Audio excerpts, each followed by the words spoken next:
പാവപ്പെട്ട പെൺകുട്ടികളെ പീഡിപ്പിച്ചു കൊന്നു തള്ളിയ നരാധമന്മാരുടെ ധർമ്മസ്ഥലയിൽ മണ്ണിനടിയിലെ സത്യങ്ങൾ ഓരോന്നും എല്ലിൻ കഷണങ്ങളായി പുറത്തു വരികയാണ്. 100ഓളം അസ്ഥികളാണ് ഇപ്പോൾ പുറത്തെടുത്തിരിക്കുന്നത്. കൊലപാതകങ്ങൾ അനവധിയെന്ന് ഉറപ്പിച്ചതോടെ പ്രത്യേക അന്വേഷണ സംഘം അടിയന്തര യോഗം ചേർന്നിരിക്കുകയാണ് ധർമ്മസ്ഥലയിൽ. ഈ തെരച്ചിൽ അതിശക്തമായി തന്നെ തുടരുന്നു. നേരത്തെ സാക്ഷി ചൂണ്ടിക്കാണിച്ച പോയിന്റുകളിൽ മൃതദേഹാവശിഷ്ടം ലഭിച്ചതിന് പിന്നാലെ സമീപ പ്രദേശങ്ങളിൽ ഇന്നും തെരച്ചിൽ തുടരുകയാണ്. മാർക്ക് ചെയ്തതിൽ അവസാനത്തേതായ ഈ 13ാമത്തെ പോയിന്റിലെ പരിശോധനയ്ക്ക് മുൻപ് തന്നെ വലിയൊരു ട്വിസ്റ്റ് ഉണ്ടായിരിക്കുന്നു. അതായത് 13ാം പോയിന്റ് പരിശോധിക്കുന്നതിന് മുൻപ് ഈ പോയിന്റുകൾക്കടുത്ത് ഒരിക്കൽ കൂടി പരിശോധന പൂർത്തിയാക്കുകയാണ്. ഇന്ന് അന്വേഷണ സംഘം യോഗം ചേർന്ന് ഇതുവരെയുള്ള അന്വേഷണ പുരോഗതിയും വിലയിരുത്തി, അതുപോലെ ഇനി അങ്ങോട്ട് അതിശക്തമായി നീങ്ങേണ്ടുന്നതിനെ കുറിച്ചും ചർച്ച ചെയ്തിരിക്കുന്നു. DGP തന്നെ സാക്ഷിയുമായി നേരിട്ട് സംസാരിച്ചു. എല്ലാ പരിഗണനയും നൽകിക്കൊണ്ട് അതിനുശേഷമാണ് സമീപ പ്രദേശങ്ങളിൽ കൂടി തെരച്ചിൽ നടത്താൻ തീരുമാനമായത്. ധർമ്മസ്ഥലയിൽ നിന്ന് പരിശോധനയ്ക്കിടെ കിട്ടുന്ന ഏത് മൃതദേഹാവശിഷ്ടവും ഏറ്റെടുത്ത് അന്വേഷിക്കുമെന്ന് SIT വ്യക്തമാക്കിയതോടെ പലർക്കും ഭയം കൂടിയിരിക്കുകയാണ്. അവർ വർഷം തിരിച്ച് അന്വേഷണത്തിന് പരിധി നിശ്ചയിക്കാൻ തീരുമാനിച്ചിരിക്കുന്ന ഇതിൽ പിന്നിലെ പ്രമുഖർ അവർക്ക് കിട്ടിയ തിരിച്ചടിയാണ് ഇന്ന് ഏത് അന്വേഷണവും SIT നടത്തുമെന്ന് പറഞ്ഞിരിക്കുന്നത്. അതായത് പ്രത്യേക അന്വേഷണ സംഘത്തെ സംശയിച്ചവർക്ക് പോലും തെറ്റിയിരിക്കുന്നു. അവർ പൂർണ്ണമായും സത്യമറിയാനുള്ള വലിയ മുന്നേറ്റത്തിലാണ് ഇപ്പോഴുള്ളത്.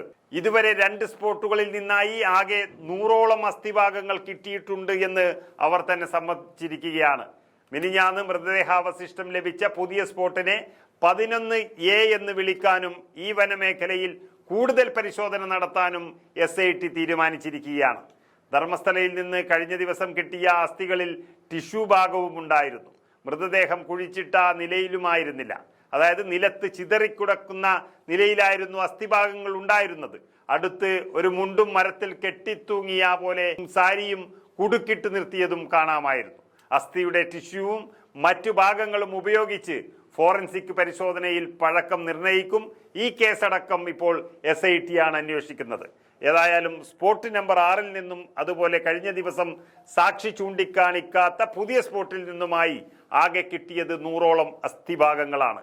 ഇവയെല്ലാം ബംഗളൂരുവിലെ FSL ലാബിൽ എത്തിച്ച് പരിശോധിക്കുകയാണ്. അസ്ഥികളും മൃതദേഹാവശിഷ്ടങ്ങളും അനവധി പൊങ്ങി വരുന്നതോടെ ഈ മേഖലയിൽ മാത്രമല്ല ബംഗളഗുഡ എന്ന ഈ വന മേഖലയിലാകെ സാക്ഷി പറയുന്നതിനനുസരിച്ച് പരിശോധന നടത്താനും ഈ പ്രത്യേക അന്വേഷണ സംഘത്തിന്റെ യോഗത്തിൽ തീരുമാനമെടുത്തു കഴിഞ്ഞിരിക്കുന്നു.